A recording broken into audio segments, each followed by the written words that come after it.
of course, you have people who send you negative messages. I get the typical run of the mill. I'm a sellout, or Uncle Tom. Okay, okay. At this point, I don't even. I used to respond. It used to bother me because I would want to change their mind. With some people, you just let it go. You got to focus on the bigger picture. What's up, everyone? Welcome back to American Snippets. Today's guest is a police officer who captured the country's eye when a news crew caught him on video running down and capturing a suspect.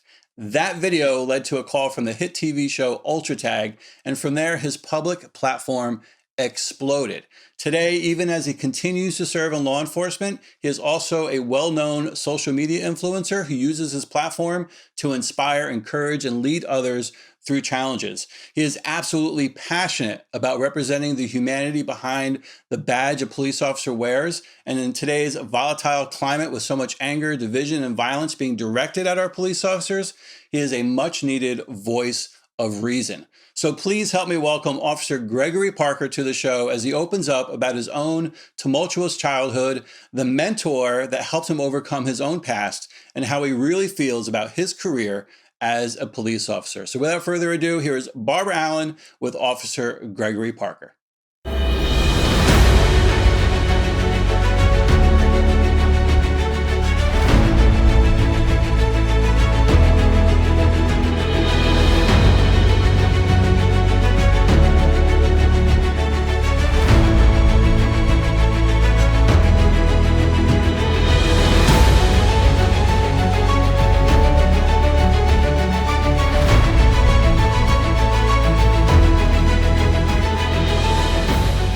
We are so excited to have you sit down and talk with us today. Officer Parker, as we were just talking before we started to record, this is more relevant now than it was even 3 years ago when Dave and I started American Snippets, knowing that there was divisiveness in the country then, and the way it has escalated and has exploded and brimming over with a target being law enforcement officers today is horrifying to us. We cannot imagine what it's like for you all who live and work in that community. So we're excited to get into it with you today and look forward to connecting some dots between your community and Absolutely. civilians throughout the country. Absolutely. Yeah, so let's take it back a little bit early in your life. Today, obviously, you were out there, and I spent some quality time digging through your Instagram page yesterday, Yeah. a couple hours. You got some cute dogs and all that. We're dog people too. So it was interesting for me and fun for me to see the evolution of how you, presented yourself on social media and how you gained traction and the message. You could see you sort of evolving and your purpose and focus and mission dialing in, which was real interesting and real cool to see. So let's take it back even a little bit before that and just talk. I have to ask about your childhood, where you grew up, what inspired you to go into the field of law enforcement in the first place? So I actually originally, I was born in Washington, D.C. I come from a home of 6 children and unfortunately one parent. There were times where we were homeless and I'd seen my dad get into drugs, and just do things that wasn't quite right. There was a point in time where I saw my dad. I witnessed him try to kill my mother. There's been times where I've been in car chases with my dad as a little boy, where he crashes into a tree. It was in Montgomery County Police. He crashed into a tree and he bails out and just leaves us there, and my mom had to go to the hospital and stuff like that. But shortly after that, my mom and my dad, they separated. And we moved down to Silver Spring, Maryland, where I spent the later half of my life. And I did volunteer firefighting. So I wasn't exactly sure which route I wanted to take. I didn't know if I wanted to be a police officer.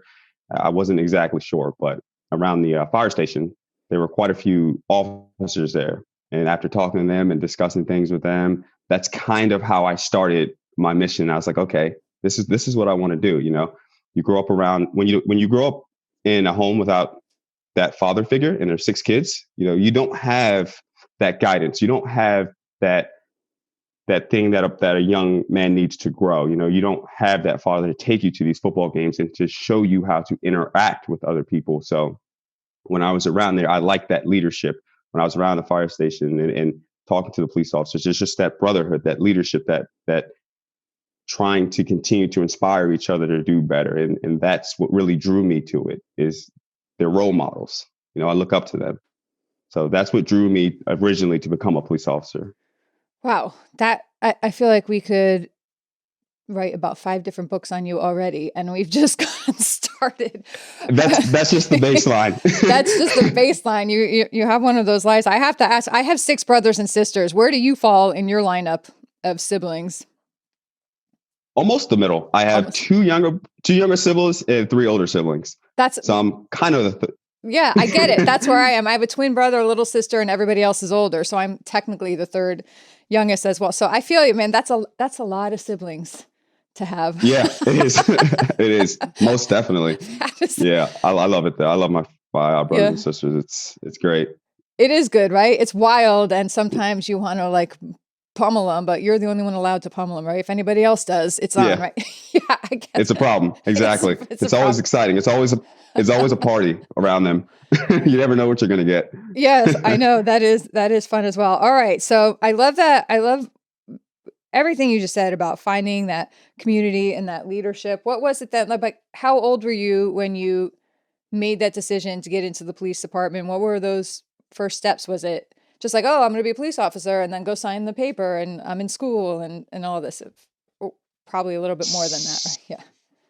So it was originally, let's say it was originally like that. It started like that.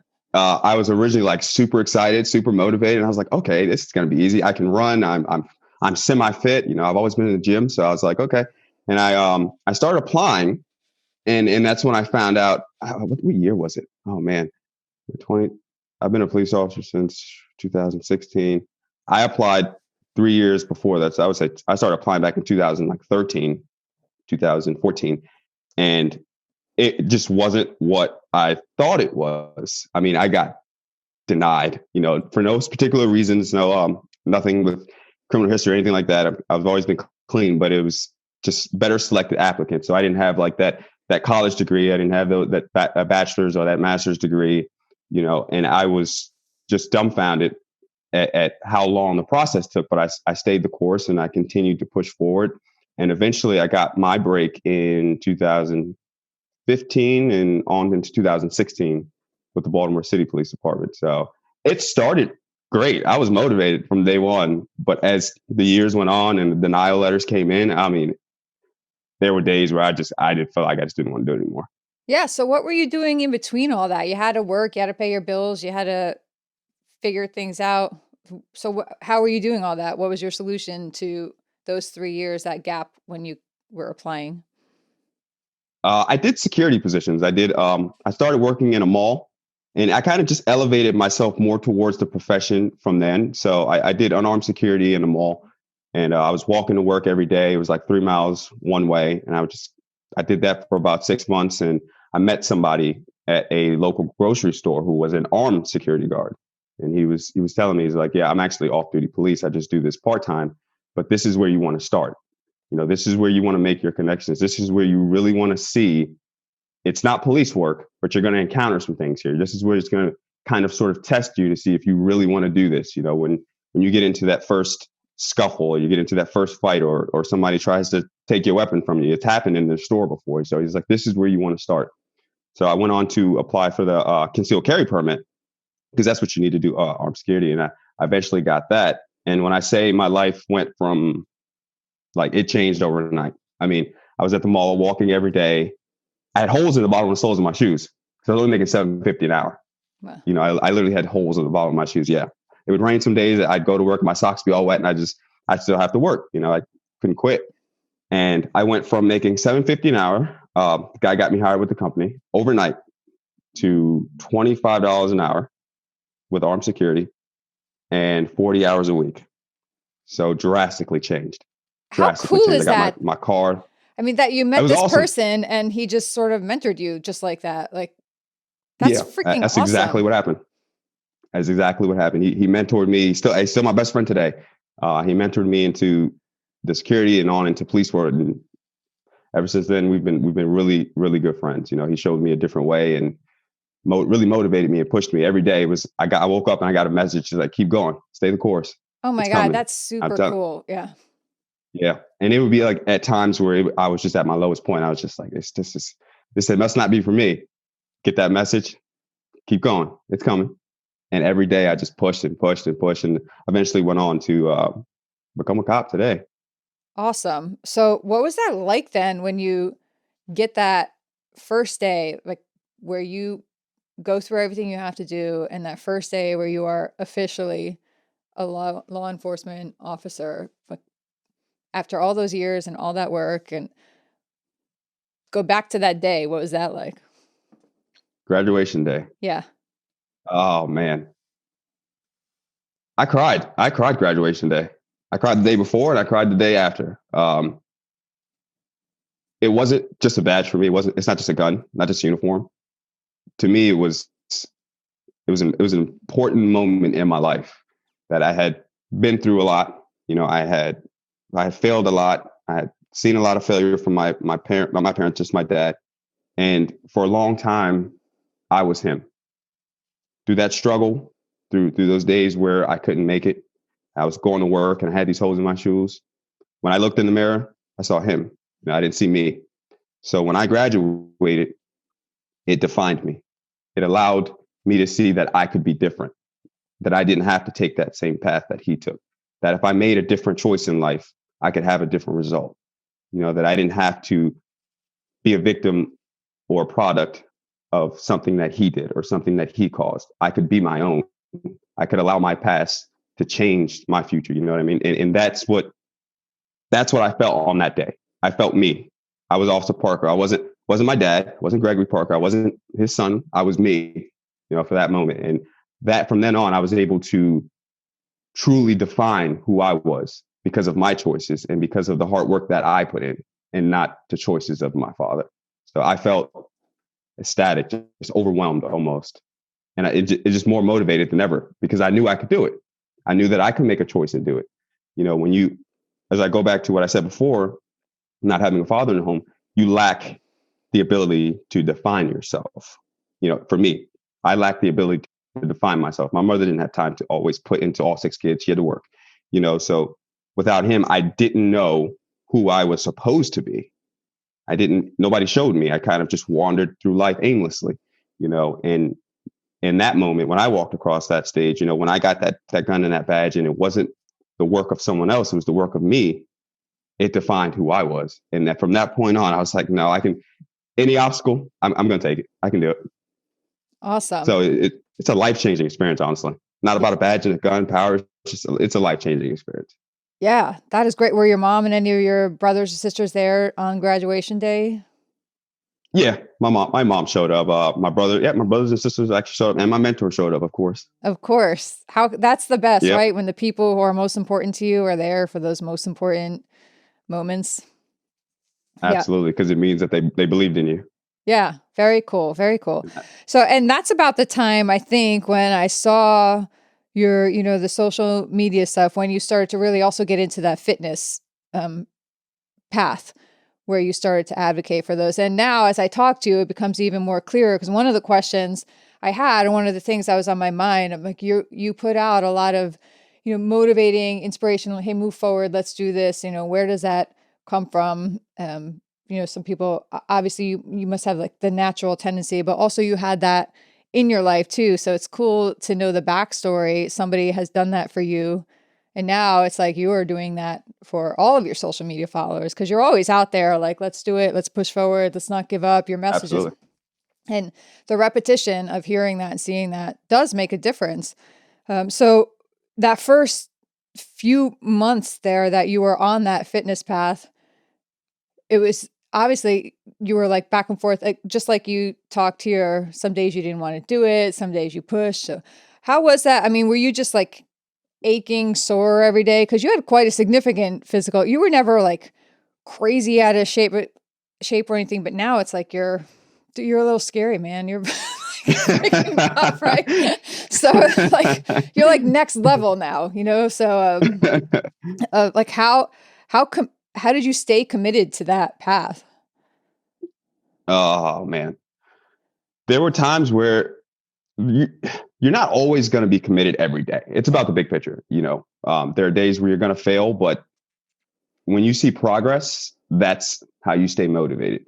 And when you hear, even if you have to tell yourself it every day, I'm going to do this. I'm going to get up. I'm going to go to the gym. I'm going to do this 3 or 4 miles. No, I'm not going to make this decision to eat this food right now because I know that right now in this moment, I can't have that, but I can have it next week.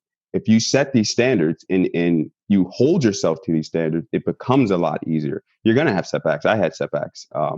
But it's about holding yourself to that standard because you feel good once you accomplish those small goals. You set these small goals and you meet those standards every day. And when you accomplish that, it allows you to feel good about yourself.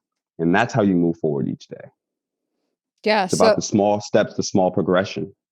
As you walked further into the path of law enforcement and deeper into fitness and became this advocate and the person that you are today and still evolving into, did your circle of people that you surround yourself with change as well? Did you have relationships change with people from like back in the day to where you are now, or did they all kind of walk that path with you as well?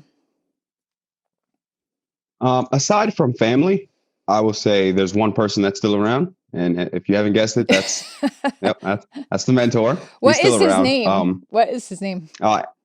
Antonio Green. Antonio Green. Thank you for mentoring Officer Parker. Literally probably one of the best guys I've ever met. But other than him, no. Besides family, of course. No. I would say nobody really stuck around. But as the time went on and my message reached the media and on Facebook and the internet and Instagram, a lot of the people who I went to school with or that I did surround myself with like 4 or 5 years ago, they would message me like, "Hey, is this you?" Like, "Yeah, that's me." "Hey, did I just see you on TV?" "Yeah, that's me." But no, they didn't really follow. I mean, that's okay. Not everybody has the same belief system. We don't all have to believe the same thing. But no, he's the only one that's still around.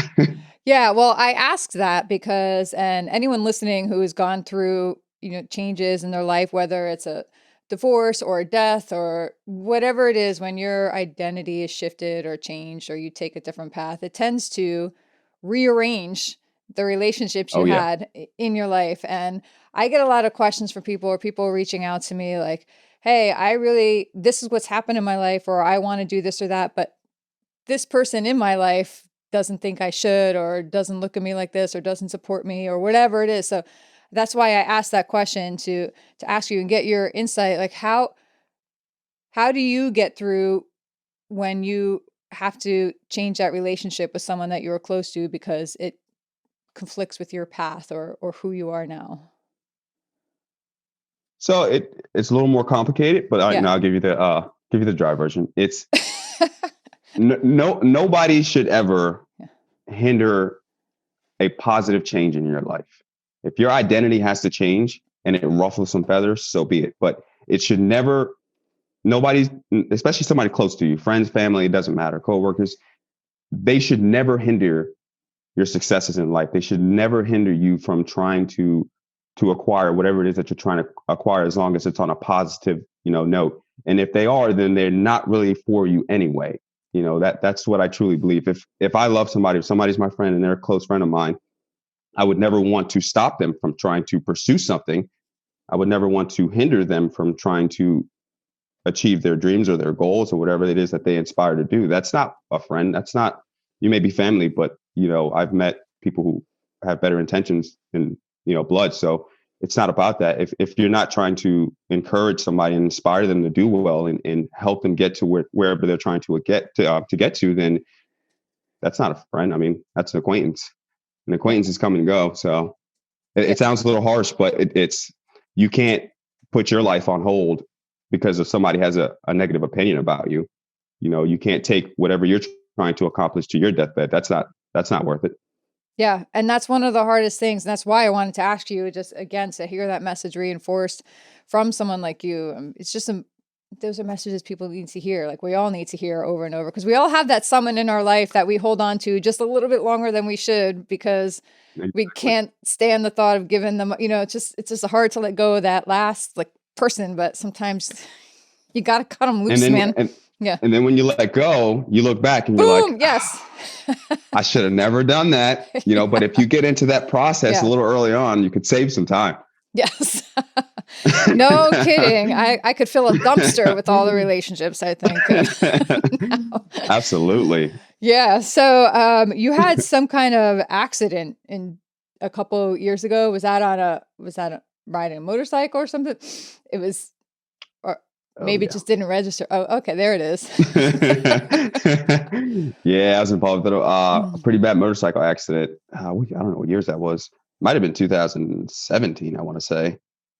17 or 18. Somewhere Yeah. around I was on the highway. I was on my bike and I was in the far right-hand lane. And in the far right-hand lane, there was a ditch that went down into like a house, kind of like a pavement and then somebody's driveway. And there was a truck on the left-hand side. He didn't see me because I was kind of where his front panel was. So I guess he was kind of annoyed by the way he jerked the wheel because I saw it before it hit me. He was kind of annoyed with a slow driver in front of him. So he swung his truck around and go around, and I was going 60 miles an hour, and he hit me, and I went flying off into somebody's yard. Ouch. However, I had a full racing leather suit on, helmet, everything, boots. I mean, I got up, not a single scratch. Crap, man. I took my helmet off. Dude, I could fall down the stairs and break a leg. At this moment in my life, I could turn the wrong way in the bed and break a leg, but Wow. Yeah, not a single scratch. Wow. No wonder. Yeah, You're like, oh yeah, accident, whatever. Okay, we'll just move on from that. I thought move right along. Okay, so now that you're deeply into your path as a law enforcement officer, and you're also out there on social media, and you're up there. I mean, a lot of people see your content and absorb your content. What are some of the blowbacks, good and bad, you get from that? I mean, in terms of have people in your career, have your colleagues, do they tease you or do they like it, or do they did you get any official hey, this is how we have to proceed on social media, or is it just everybody just does their thing and it didn't really overlap? I haven't really received any negative pushback, at least from my colleagues on that end. Of course, you have people who send you negative messages. I get the typical run of the mill. I'm a sellout, or Uncle Tom. Okay. At this point, I don't even. I used to respond. It used to bother me because I would want to change their mind. With some people, you just let it go. You got to focus on the bigger picture. But colleagues, a lot of my, especially my academy graduates, they're very supportive. They like the message that I put out, and my department has been very supportive. They've shared quite a few of the things, especially with the ultimate tag. They've shared quite a few of my things, and they've been very, very supportive. I'm not, like I said, I'm more neutral, but the message is positive. Right. Whether I explain facts or, person may not like it, but I'm never generally just saying this is completely how it should be. It's the facts, and you can make the decision, and there's positivity from it. So my message is always straight and narrow and positive. Yeah, that is a very difficult line to walk, by the way. We tried that and didn't go so well for us. It turns out, when we say, hey, this is where we see, this is the good thing, this is the vision we see, these are the things we feel are good and powerful, this is what we've been called. I should have told you that you were speaking with a raging racist and a Taliban supporter and all this. These are all the things that I've been told I am. I'm an extremist and all that. So the fact that you are managing to walk that line is way impressive, because it's much, much harder than it appears to be in this. Oh, yeah. It's like everywhere you go, there's just powder kegs exploding around you, and you have to kind of walk delicately through them. Even you have to walk delicately but fiercely at the same time. Exactly.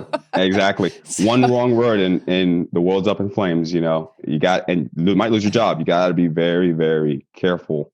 I think I have a lot of my stuff written down in books, not actual books, but I have a lot of my stuff written down in notepads and notes on my phone, and I revert back to it and I reread just to make sure that this is not only to make sure this is what I truly believe that I'm saying. I'm not just saying it because they believe it. Doesn't matter what they believe. This is what I believe. And just to make sure that I'm giving factual information and I'm leaving with a positive note so they can take it how they want it after that, Yeah. Yeah. It is a narrow line though. Seriously. And that's props to you for walking that so well. So can you talk a little bit about how has the climate on your job changed? Has it changed in the past year or 6 months? What's going on in that world Ugh. in terms of community relations and on the job incidents? So I think it's done two shifts, actually. I'll give you the vision from on the ground. It's done two shifts. The original shift was, we had the uprisings, we had the riots, the chaos, and we still have that going on. It's still lingering. It's still very prominent in some big cities. And that was the initial shift. We saw something on TV we didn't agree with, and the world went up in flames. And then there was a shift within that shift where people decided to use that movement to cause destruction, chaos, burn, loot, and do all the things that have nothing to do with justice. And the second shift, which I've recently noticed, is that people are now not agreeing with this destruction. You have a very small group of people who are causing this destruction, the looting, the fires, and what the media does is they play on that and they make it seem like it's a mass of people. It's not. It's a very small group of people that are doing this. And what I've noticed recently, especially during work, the second shift are now the people who were being very silent about it at first, being very quiet about it at first, are now saying, no, we don't agree with that. While we don't agree with some of the things the police do, and that's fine, we also don't agree with this. Don't come to our city and do this. So there's two shifts and there's two sides right now. You have the side that is opportunist. They want to burn, they want to steal, they want to use this for their own personal gain. And then you have the side now who was silent, who was sitting back and saying, well, maybe they're just mad, or maybe they'll get over this, or this will end in a few months. And it hasn't ended. And now they're like, okay, you guys need to stop now. This is getting way out of hand and you're doing it for no reason. So there's two shifts now, and I'm happy to see the second one, to be honest with you. I'm happy to see, I was out yesterday and just people were just like, hey, be safe. And these are people who I've been there for 5 years in that same precinct. And I've seen these people, they have never really said anything to me before. And, they come out like, hey, be safe. What's going on is crazy. Hey, listen, we never really agreed with the police around here, but we don't also agree what they're doing. So just watch your back and be safe and stuff like that. You're like, okay, people see it now. They're starting to wake up and realize that this could be something far bigger than what we want. This could be the brink of a civil war. And we don't want that. We don't need that, and they're realizing that. And it's good to see them wake up, no matter what color skin they are, what race they are, what religion, creed, female, male. They're all starting to just say, look, we're Americans at the end of this day. We live here, and this is not how we want to live our lives. Yeah, that's actually really good for us to hear too, because just like you said, our perception where we're sitting here, I'm not in law enforcement. I don't have, a family member now in law enforcement. So I get what I get from social media, from the news and all that. And it just looks like you guys are under constant assault everywhere you go. And it's really concerning for, like you said, those of us in that second wave who are now like, enough, that's like, it's enough is enough. That second wave it's very important. Yeah. Yeah. Yeah. Well, the media won't cover it, but it's very important. Well, we're coming for you. We got you. Yeah. We're here. So can you share something? Obviously you had that foot chase. Let's go there. Let's talk about that one, because you had, I saw that 22 seconds of insanity and you ran like the wind, man. That guy had to be like, what the hell? I hope it was. What was that day like? I think that was in 2018. I think it was October. Yeah, I think it was October 2018. The guy was like selling clothes out of his trunk. I drove past him and I just noticed it. I was just like, that's a little odd. But as he picked the shirts up, I could see like the little tags, the little sensors on them. I was like, that's probably stolen. So I was like, yeah, let me swing back around. By the time I swung back around, he heard me. I mean, he flew across like a busy intersection at 60 miles an hour. And I was able to get the tag, but I let it go. It was just too dangerous. It wasn't worth it. And it came back to a stolen car. So I got off of work and I decided to stay and work overtime. So I'm working overtime. I'm driving around this in my sector, and I noticed the car again. And I'm like, that's the exact same car, exact same tag, exact same model. So I ran it again. Comes back stolen. This time I was like, no, we're not gonna let this one go. So I called our aviation unit, the helicopter, and we followed him, pursued him. I mean, this guy took us on a run. He went through the tunnels. He went through at least 5 or 6 different precincts, and I stayed on him. I stayed on him before he made it to the southwest precinct. You saw the video where he tried to squeeze between cars. Terrible driving. He could have just went on the curb. But I think I'll go between these cars instead. Yeah. I think I was just trying to move between this Jeep here. And he crashes. And then I originally thought he had a gun because I saw a lot of movement. And that's where you see me kind of, I'm in my holster just in case, but he takes off. So I was like, all right, it's on. You want to run? I'm a runner, so we can do that. I put it away and it was on from there. And I was able to catch him. Cool. Yeah, that was great. That was great. I didn't even notice. I didn't realize that it was on the news helicopter until I woke up the next day, because the footage you see is not from our aviation. It's from WBAL or something like that. And I woke up the next day and I see all these notifications of people tagging me, and I'm just like, oh, that was captured. Okay, that's awesome. That's good. I mean, it's good when the good stuff gets captured as well, right? It's got to be, and that's what we were talking about earlier. Also, is that it seems like the prevailing urge is to share the bad things or the tragedies or the horrible things. And what we say when because people will come at us, we post back the blue and support the blue and all this, and it's like, how could you do that? There's such police brutality and all of this. And I'm like, look, our view is that everybody is human.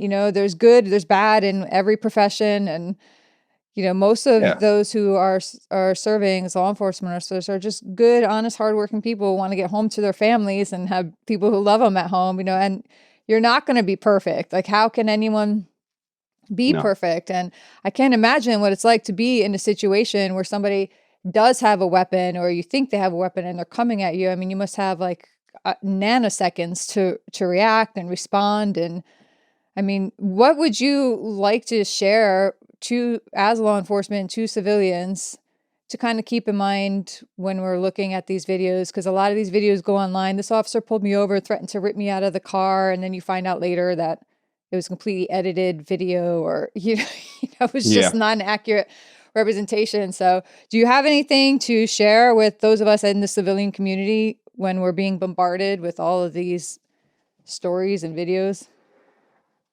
Absolutely. Yeah. Wait for the facts.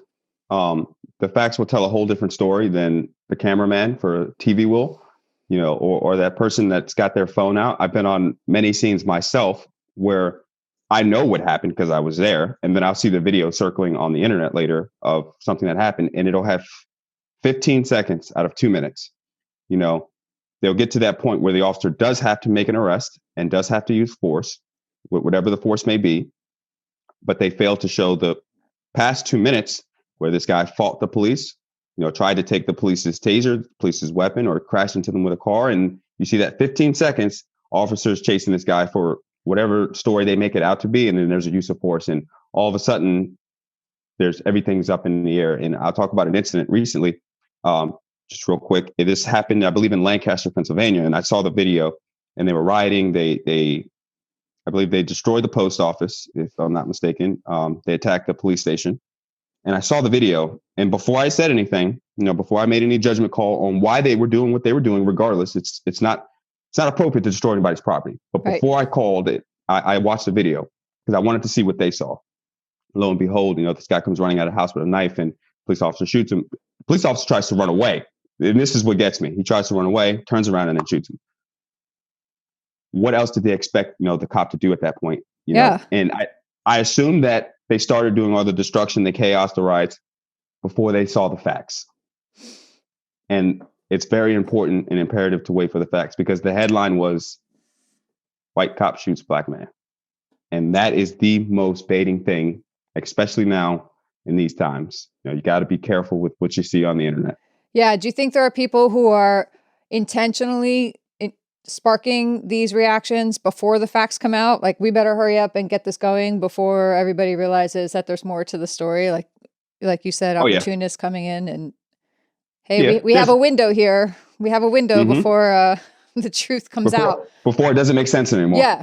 Yeah. Yeah. There's agitators for sure. For sure. There's definitely, how do they get to these places where this stuff just, like, these small events pop up and they're just like there? and they're there within hours, and you're just like, how does that happen? Yeah. You know? Yeah, there's It's definitely something strange about it, something yeah. odd about it. I've thought about it. When I was working during the riots, we would around the city, they would have mounds of bricks, and I would just think to myself, like, pallets of bricks, like, how did they get Just there? randomly sitting there. Yeah. These people just bought bricks. You just go to work 40 hours a week and spend your money on bricks from Home Depot. I don't get it. So it's Yeah. definitely a lot more questions than we have answers right now. I I'd say that. know. I know. I don't know that we're going to get them. You had a post recently, and that's why I just pulled up on my phone. I love this statement. And again, it's one of the things about you that we loved and appeals to us and why we wanted you. Come on. You posted, this is the first time I've seen hate weaponized so tactfully that it divided a nation within months' time. The consistent uncertainty that bears down each day is astounding. Everyone hates each other because the media told them to. We have to do better. I love that you put this out there. And I see you have a giant response from it, which is crazy, right? Like back in the day you started and you just kept going, like 2, 3, and now you have thousands of people, consuming your content. What is some of the feedback you get from posting something like this, both virtually and in person? And where does this come from? It's hard to come up and find the words that express what you think without creating room for somebody to take a word and unravel it and change it into something else. Like how much thought do you have to put into all of these before you set them out there as well? So I'm human, so Yeah. I'm subject to No. emotions. I'm subject to fault. I'm subject to feeling sad and down sometimes, and a lot of my messages are inspired by the way I'm feeling, about the world, about what I see, about what I see going on. And that particular message was inspired. I believe I had received a message about something that was going on. I'd have to go back and check. And I just took a seat and just sat down and just looked at the world how it was last year and looked at how it was, today. And we all wake up with this uncertainty. We turn on our phones, we get on Facebook, we get on the internet, and it's just, what is next? And there it is. Here it is, and it's just so uncertain, and it bears down on us daily because it's constantly in our mind. It's so prominent that it's constantly in the back of our mind. We just don't know what's next. And a lot of people are, unfortunately, they're scared, because your day to day is now, it's very uncertain. You don't know what's going to happen when you go, is my car going to get destroyed? It's going to get hit with these bricks? Is the next big incident in my city? Am I the next big YouTube star for some incident I get into on the job? It's just so uncertain. And I try to speak to people's emotions because I know that there's no way that they can't feel or see what I see. And they may not be able to put it into words or explain. So I try my best to do that and give them just a little bit of hope, because it gives me hope at the end of the day, speaking and putting these messages out there. It motivates me. And then it motivates me when I see that it motivates others and inspires others. So the positive feedback I get, you always get negative, but I get a lot more positive than I do negative. That inspires me to continue moving forward because they're hearing it, they're seeing it, they're understanding it, and most importantly, they're feeling it. And if you can touch one or two, that's what it is. Doesn't get any better than that. Yeah. And you had one of your followers, again, I'm just pulling this up now. If you're listening, you won't hear this, but if you're watching, you can. You like this one where she created that image of you. Can you see that? I mean, how awesome when you get something like that, that's pretty cool, man. That's neat. That someone did this. Yeah. Shanna Dog Lover did that. That's her name on Instagram. So what is that like? I mean, when somebody just randomly does something so special and unique and thoughtful for you. Hopeful.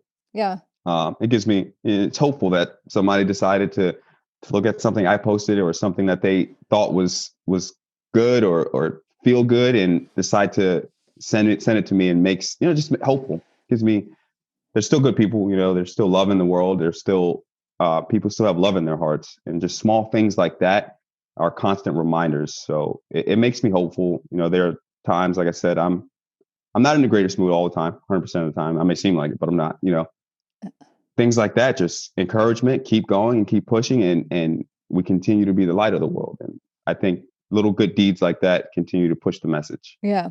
Where do you see this all going in the next couple months? Let's say leading up to the election, are there is there like a ripple of, hey, let's get ready for an insane ass couple months? Or do you like, what is happening out there in the law enforcement world to prepare for this? Or is nothing happening? Is it just business as usual?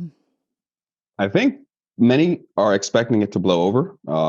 I think that's the big thing. But me, I think things will get. Unfortunately, I hate to say this, especially on an interview, but I think things will get worse. I think that it will definitely get worse before it gets better. We're at that point where we're teetering, left or right, and the pot is eventually just gonna tip. And then I think things will get better, and whoever makes it better will be obviously the hero. But I definitely see things getting worse before they get better. There's just so much. Everybody's on a high seat right now. Everybody's trying to keep their positions, and everybody's doing it for votes and appeasement. And in these big cities, and even some of the smaller cities now, they're trying to appease rather than keep the people safe. And there's a quote that I made about a year ago, and it was that we cannot sacrifice political notoriety for public safety. That's a bill we just can't pay. And unfortunately, we're suffering at the hands of somebody who just wants to keep their political position in these cities. They want to keep where they are in these cities, and it's costing these cities because their city leaders are supposed to keep them safe. Right. And if the police do something, they got the podium, they got the lights, they got the cameras, it's game on. But when they got their cities overrun by homicide rates through the roof, murders, robberies, there's no camera, there's no lights, but one cop does something and they bring the whole dog and pony show out. Yeah, that's it, right? Yeah, no, we live in New York, so not the city. We're outside the city, thank God. But we're close enough where we would go in the past for meetings or days or something, but not anymore. We're just going to stay out here in our little small town and play with our dogs and our horses and let the city do the city's thing. I'm almost with you. I'm almost getting ready to go find a mountain and just build a cabin up there. I know. And it's like, it's such a conflict, right? Is that defeatist or is that just realist? Like, what's the answer there to it all? There's something I was just going to ask you, and I'm like, my own babbling took me away. So we'll see if it comes back in a minute. So the social media influencer thing, I'm not sure. I think most people don't really start out, or a lot of people don't start out like understanding or with a clear goal of, hey, I'm going to become an influencer. Certainly some people do, and they sign on to become that. But I think the people like you signed on and you started doing your thing, and it got traction, and it's taken you on a different path. But talk to us for a minute about growing that social media following, whether that was your intent or not when you started. That's where you are now. You are among the social media influencers. So, but back in the day, you would post, and you just post about random stuff, post about like getting some drinks or getting some wings or breaking up with someone who stalked you on DirecTV. I saw that. That was weird. Yeah. Like, oh, that's a new one. And go ahead. No, that's funny. Memories. Tell me about it. I think my objective was always the same, is motivating and trying to motivate people, but I would post, as you can see, random stuff. It'd be funny videos, it'd be, memes or whatever. And I started my weight loss journey, and I'd post motivation things here and there. They get 10 likes and 12 likes and small things. And that was big to me. Right. That was big to me.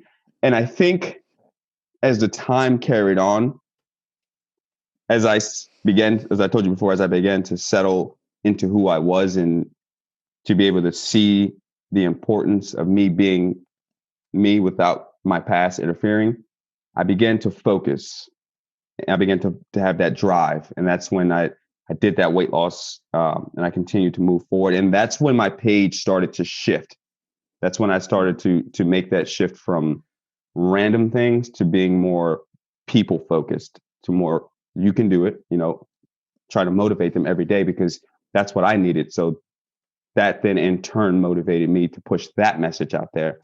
And when I started to give pieces of who I was, that's when my page picked up. When people started to read, oh, this is his life. Okay, that's interesting. And it was one post. It was, I believe it was like 2018. I posted I just gave a piece about my life, where I came from, who my dad was, who my mom was. And that post garnished over 100, and I believe it was over 110,000 shares. Yeah. That's when that message became prominent. And that's when I started to push the motivation a little bit more. Every now and then you'll see me teeter off and give it a little break just to let people absorb and breathe a minute, take it in. Yeah. Mm-hmm. Because sometimes you give too much and they're like, okay, I don't get it. Yeah. Give them a little break. Yeah. You got to post a dog picture or a cute dog, which your dogs are cute, by the way. Thank you. So what is the feedback then in your world, like with your family? Is it funny for your siblings to see you, like you're their little brother, man, and now you're out there and you're Officer Parker? Like, I mean, is there like some sibling make fun? I'm asking, obviously I come from that place too, and my siblings don't really get me sometimes. Like I'm just their sister, right? But now I'm now you're not. Yeah. My older brother, he's just like, he seems very inspired by it, very shocked too at the same time. He's just like, man, I just remember you when you were this and you were that. And he's like, I'm proud of you. You did well. You did well. And I think that the rest of them are not really social media tech or savvy or anything like that. They barely watch TV. So my younger brother, he's a computer engineer. My older sister's in med school, so they don't have time for. Yeah. Quite the family of overachievers, aren't you? We're trying. Whatever your mom put in her special sauce, like she could bottle it and sell it. We'll all feed it, to all of our kids. My parents would have probably bought it for us too. Whatever was in the Similac, it worked. Whatever's in the Similac. That's great. That's great. Okay, so as we're moving through, is there anything going on in your world that we haven't touched on that you would really like to get across to, our community tends to be patriotic. The people who follow us and, and go along with our content and connect and communicate with us are more of the patriotic group. And they're also very concerned about supporting law enforcement officers and doing our best to right this country back. Like you said, it's tipped and we want to like pick it back up and put it back on its path. So is there anything you can or you want to convey to them or get across from, law enforcement to a community that wants to be out there and support you? Yeah. And it's going to be a quote. I love quotes. We love them too. It relays the message. We'll make up a really good meme with you with this quote. So make it good.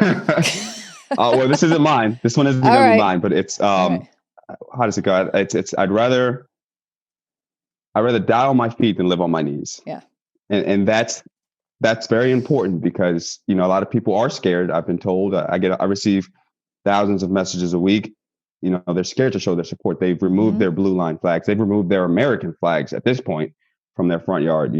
They've taken all their memorabilia off their cars and the stickers off their cars and the vinyls off their cars because they're scared. They don't want their cars to get damaged. And that's why that quote is so important, because you shouldn't live your life because of how the world views you or how the world views your views. Be yourself. If you support law enforcement. Don't live your life, on your knees. If you got to die on your feet, it's America. Die on your feet. Be proud. Be prideful, because it's America. We're allowed to do that here. Yeah. We can't let people take over our country and tell us how to feel about one another. No, this is America. I'm going to support what I support, and it's going to be in my front lawn. And it's going to be on my car. And if you have a problem with that, so be it. We don't have to all agree. We don't all have to get along. We don't all have to have the same views. That's not what America's about. That's not what this country's about.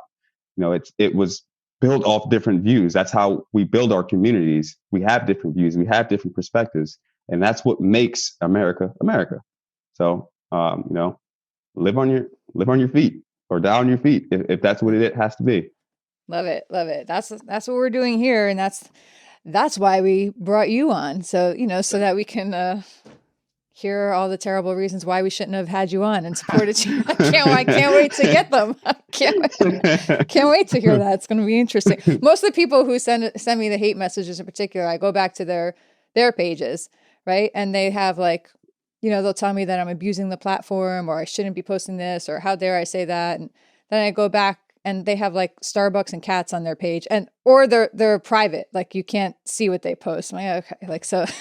Or they got one picture of something that that's not theirs, and you're like, okay, that's fine. Yeah. All right, this is the basis from which you're judging me. It's super interesting, I think. Yeah. Oh yeah. So we started this platform a few years ago, 3 years ago, when we thought that the divisiveness in this country was at its worst. And yes, we thought then like, oh my gosh, this is terrible. We can't wait till this is over. But we were at that point getting tired of being flooded with the negative news and told why we should hate each other and told why we're doomed. And I know from my own personal experience, this country is packed with amazing people, and that the opportunities are still there for those of us who want to, push past whatever is in our path, and however terrible or hard or it is. And that the American dream that my husband, died defending is alive and well and isn't, dead and buried or a myth or an illusion. But we make very clear to point out that we understand that the American dream is different for everybody. And therein lies the factor that people dispute us on. It's not a cookie cutter version. It's not the white fence. It's not the 2.5 kids and the dog in the car, or whatever it is. It's different for everyone, which leads us to always want to ask our guests, what is your own version of the American dream? What does that look like for you? Changing the world. I think that's, for me, it's my American dream isn't material things. It's, at this point, it's not even so much the job for me. No, it's literally changing the hearts of people. I get so much joy now in being able to change a person and motivate a person and inspire a person to believe something that they couldn't believe before. It reverts back to my life and not being able to see the goal or the mission or the light at the end of the tunnel, but still pushing on every day, believing that it's there because I had who I had in my life. So if I can help others do that, that's, to me, that's it. That's the American dream for me right there. And I've been living it every day through the trials and understanding and how the world doesn't know which way it wants to go yet. That's still the dream right there for me. Love it. And if people want to connect with you, follow up with you more, and get some of your insight, or just tell you what they think of you, where can they do? Interesting. Where can they do it? I know I'm making fun of that a little. I have to, because I've been so stunned at the messages and that are coming into me and that I'm getting, like me. So I imagine what you're getting. So, but yeah. Where can people connect with you? My Facebook is Officer Parker, and my Instagram is officer_.parkerg. Excellent. Thank you so very much, for all you're doing every day out there in your communities. And thank you for taking the time to sit down and talk with us here on American Snippets. Absolutely. I enjoyed every minute of it. I appreciate you guys.